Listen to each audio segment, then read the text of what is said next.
Pengertian sumber pendanaan jangka menengah.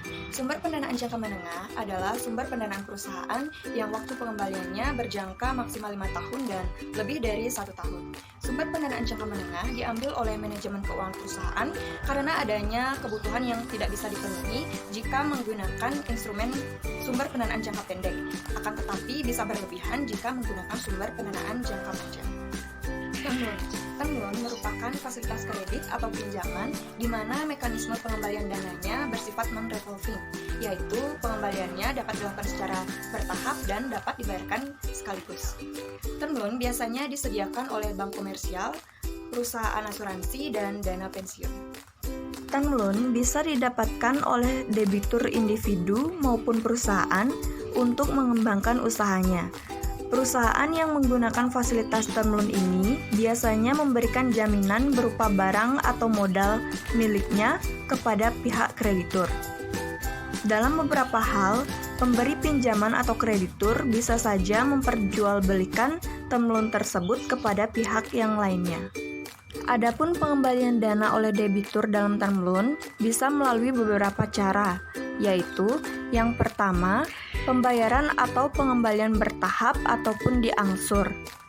Dan yang kedua, pengembalian bunganya saja sementara angsuran pokoknya beserta bunganya dilakukan pada akhir periode pinjaman. Dan yang ketiga, pengembalian bertahap atau diangsur menggunakan nilai pokok sama setiap bulannya, sedangkan untuk pembayaran atas bunganya mengikuti atau sesuai dengan outstanding. Equipment loan adalah pembiayaan yang digunakan untuk pengadaan peralatan ataupun perlengkapan baru. Equipment loan biasanya disediakan oleh bank komersial, penjual peralatan, perusahaan asuransi, dan dana pensiun. Terdapat dua instrumen yang dapat digunakan untuk membiayai equipment loan, yakni melalui kontrak penjualan kondisional dan hipotek barang bergerak. Apabila perusahaan menggunakan kontrak penjualan kondisional untuk membiayai pembelian peralatan, maka penjual akan menahan sebagian peralatan sampai pembeli melunasi keseluruhan pembayaran sesuai kontrak.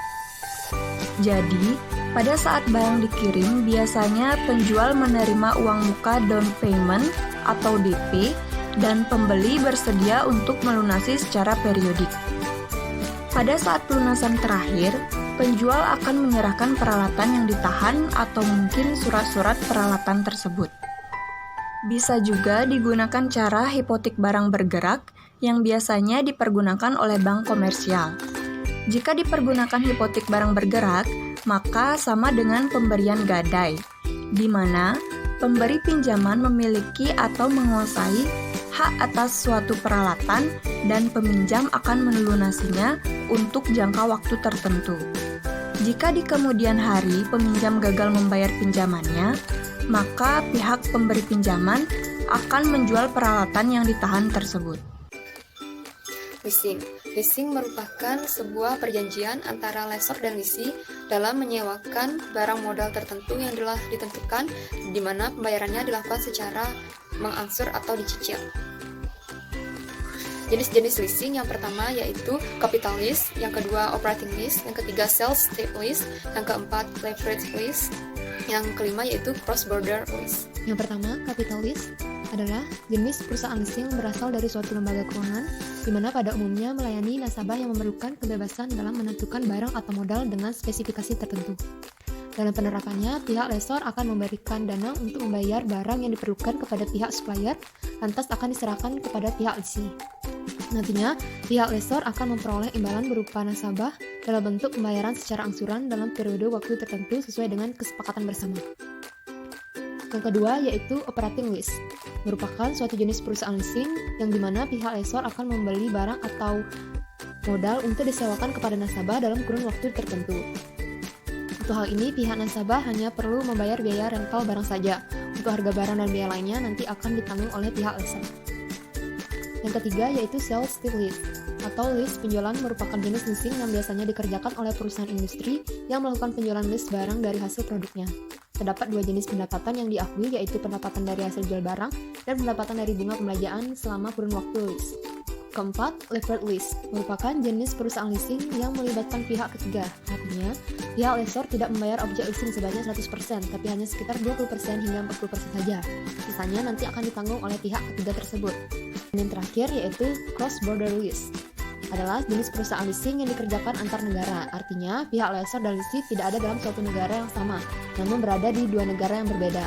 Biasanya jenis leasing ini hanya melakukan leasing pada barang yang memiliki nominal sangat besar, seperti produk pesawat terbang, Airbus, atau Boeing. Kelebihan dan manfaat leasing yaitu yang pertama fleksibel, yang kedua tidak perlu jaminan, yang ketiga capital saving, yang keempat yaitu pelayanan yang cepat, yang kelima terhindar dari inflasi, dan yang keenam dilindungi oleh hukum. Modal ventura. Modal ventura merupakan salah satu jenis investasi yang pendanaannya berbentuk penyertaan modal pada perusahaan swasta yang dalam kurun waktu tertentu. Modal ventura ini umumnya berasal dari investor yang mapan, baik itu dari institusi keuangan yang mengumpulkan dana dari pihak-pihak yang memang bertujuan untuk berinvestasi. Jenis modal ventura. Yang pertama, berdasarkan cara pemberian bantuan. Bantuan yang diperoleh oleh perusahaan pasang usaha ataupun investor ini terbagi lagi menjadi dua bagian, yakni bantuan manajemen dan juga bantuan finansial.